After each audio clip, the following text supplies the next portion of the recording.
कहती है कि हमारे राज्य में सबको एक सामान्य है, लेकिन उनके ही निजी कार्यालय में, सीएम सेक्रेटेरिएट में, राज्यपाल सेक्रेटेरिएट में, उन्हीं के कार्यालय में, उन्हीं के नाक के नीचे हमारे साथ दो रंगना व्यवहार होता है। सरकारी महिलाओं को 2 दिन का एसएल दिया जाता है, हम लोगों को नहीं दिया जाता है। सरकारी कर्मियों को क्षतिपूर्ति मिलती है, हम उनका सरकारी कर्मियों के साथ में कदम से कदम मिलाकर सैटरडे संडे काम करते हैं, लेकिन हमें क्षतिपूर्ति नहीं दी जाती है। सरकार को संज्ञान तो लेना पड़ेगा ना, क्योंकि हम उनके कनेक्टेड नहीं है, हमारे बिना उनका कोई भी काम नहीं होता।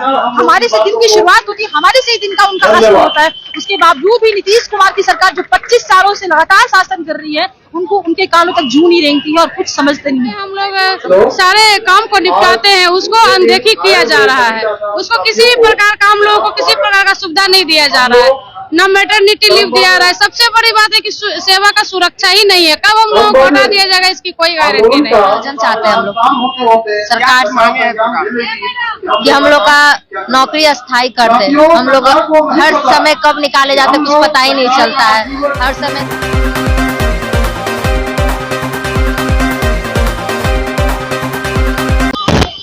नमस्कार, मैं अभिषेक और आप देखना शुरू कर चुके हैं आपका अपना चैनल बीकेएम खबर। और मैं अभी मौजूद हूं पटना के गर्दनी बाग में। जैसा कि यहाँ पे आप देख सकते हैं कि यहाँ पे हजारों की संख्या में जो है कि यूं कहें कि डाटा एंट्री ऑपरेटर वाले जो लोग हैं वो जो है कि धरना स्थल पे बैठे हुए हैं। और आखिरकार जो है कि ये लोग धरना स्थल पे क्यों बैठे हुए हैं, आइए हम इनसे बात करेंगे और जानने की कोशिश करते हैं। और देखिए, सबसे बड़ी बात है कि यहाँ पे काफी संख्या में महिलाएं भी हैं और यहाँ पे हम महिलाओं से भी बात करेंगे और जानने की कोशिश करेंगे। मैम, आप लोग धरना स्थल पे क्यों बैठे? बोलिए। सर, हम लोगों का सरकार से एक ही मांग है, सेवा समायोजन का, जिसको लेकर के हम लोग 2 दिन यहाँ धरना पर बैठे हुए हैं। विगत 20 सालों से हम लोग सरकार का सेवा कर रहे हैं और अभी तक सरकार हमारे लिए न नियमावली बनाई है, न हमारे लिए कोई सुविधा दी है। इसलिए हम अपनी मांगों को लेकर के यहाँ पर सांकेतिक हड़ताल में बैठे हुए हैं। यदि सरकार हमारी मांगे नहीं मानती है तो हम लोग अनिश्चितकालीन हड़ताल करेंगे। आपके माध्यम से हम सरकार को ये मैसेज देना चाहते हैं कि जो आपके सरकारी कर्मी के अनुरूप काम करते हैं, आपके एक आवाज में हम लोग सारे काम को निपटाते हैं, उसको अनदेखी किया जा रहा है। उसको किसी भी प्रकार का, हम लोगों को किसी प्रकार का सुविधा नहीं दिया जा रहा है, न मैटरनिटी लीव दिया रहा है। सबसे बड़ी बात है कि सेवा का सुरक्षा ही नहीं है। कब हम लोगों को हटा दिया जाएगा, इसकी कोई गारंटी नहीं है। तो हम यही चाहते हैं कि हमारी सेवा वापस न किया जाए, हमें भी सरकारी कर्मी की तरह अस्थायी किया जाए। आपके चैनल कब तक ऐसे धरना करेंगे? जब तक हमारी मांगों को पूरा नहीं किया जाए। कहाँ से आई है, क्या नाम? पटना से संगीता कुमारी। देख सकते हैं यहाँ पे काफी संख्या में महिलाएं भी आई हुई है और हम इनसे जानेंगे भी कि आखिरकार धरना, आप लोग धरना स्थल पे क्यों? सेवा समायोजन चाहते हैं हम लोग सरकार से कि हम लोग का नौकरी अस्थायी कर दे। हम लोग हर समय कब निकाले जाते कुछ पता ही नहीं चलता है, हर समय धमकी निकाल दिया जाएगा। और महिलाओं लोग का एसएल भी बंद कर दिया गया है, जिसका हम लोग को बहुत परेशानियां झेलनी पड़ रही है। पटना से आए हैं, नेहा कुमारी। यहाँ पे जो है कि काफी महिलाएं भी हैं और मैं महिलाओं से ये जानने की कोशिश करूंगा।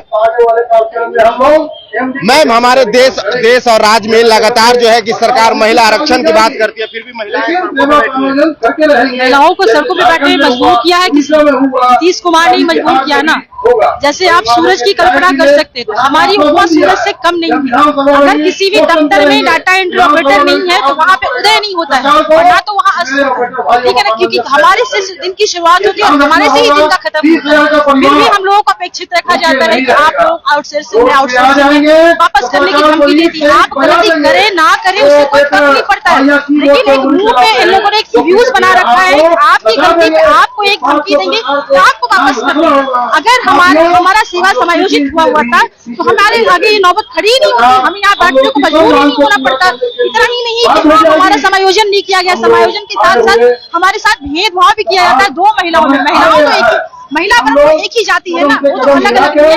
उसके बावजूद भी एक सरकारी महिला को 2 दिन का एसएल प्राप्त किया गया है और हम लोग आउटसोर्सिंग वालों को नहीं, वेटरन कर्मी को नहीं, चाहे उसको कोई भी प्रोग्रामर हो, डाटा एंट्री ऑपरेटर हो या आईटी गर्ल, कोई भी किसी को भी हमें एसएल नहीं दिया जाता है। सरकार को संज्ञान तो लेना पड़ेगा ना, क्योंकि हम उनके कनेक्टेड नहीं है, हमारे बिना उनका कोई भी काम नहीं होता।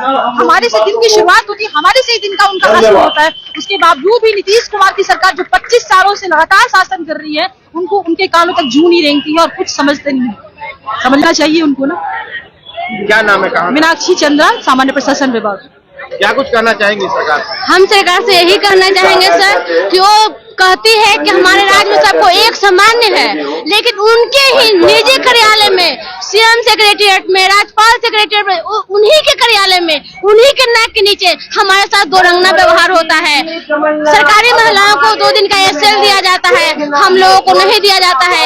सरकारी कर्मियों को क्षतिपूर्ति मिलती है, हम उनके सरकारी कर्मियों के साथ में कदम से कदम मिलाकर सैटरडे संडे काम करते हैं, लेकिन हमें क्षतिपूर्ति नहीं दी जाती है।